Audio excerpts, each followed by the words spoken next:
truth, the whole truth, and nothing but the truth, so help you God.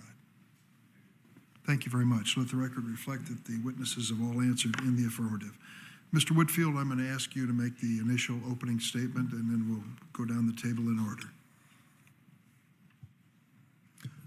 Thank you, sir. To the members of this honorable body, on behalf of all of the victims who were murdered or injured on May 14th and their families, we sincerely thank you for the opportunity to speak to you today. And though I will be sharing with you some of my family's memories about my mother and the devastation her murder has wrought upon our family, the truth is that I'm speaking on behalf of all of the victims and their families. Mrs. Ruth Whitfield was my mother.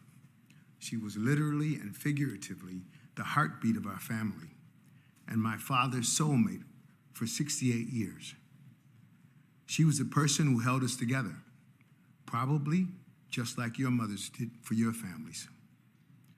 What I loved most about her was the way she loved her family unconditionally, sacrificing everything for us. She visited my father at the nursing home where he's lived for the past 8 years almost every day, including on the day she was murdered, to ensure that he got the care that he needed from the nursing home and to supplement that care with their own personal and loving touch.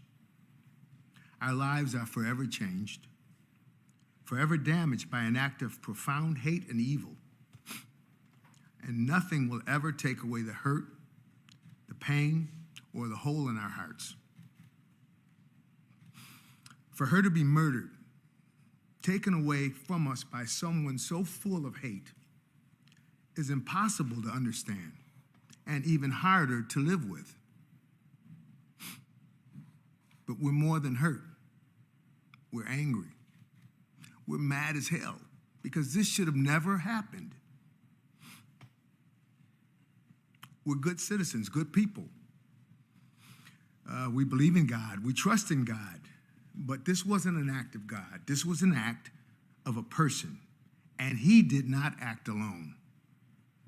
He was radicalized by white supremacists. His anger and hatred were metastasized like a cancer by people with big microphones in high places screaming that black people were going to take away their jobs and opportunities.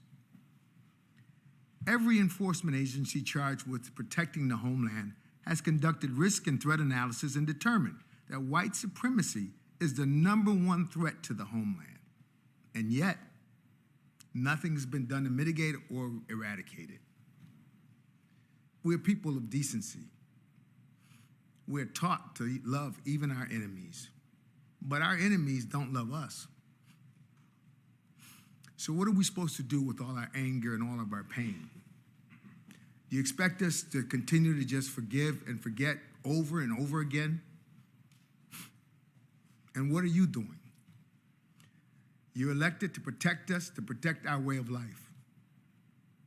I ask every one of you to imagine the faces of your mothers as you look at mine and ask yourself, is there nothing that we can do? Is there nothing that you personally are willing to do to stop the cancer of white supremacy and the domestic terrorism it inspires?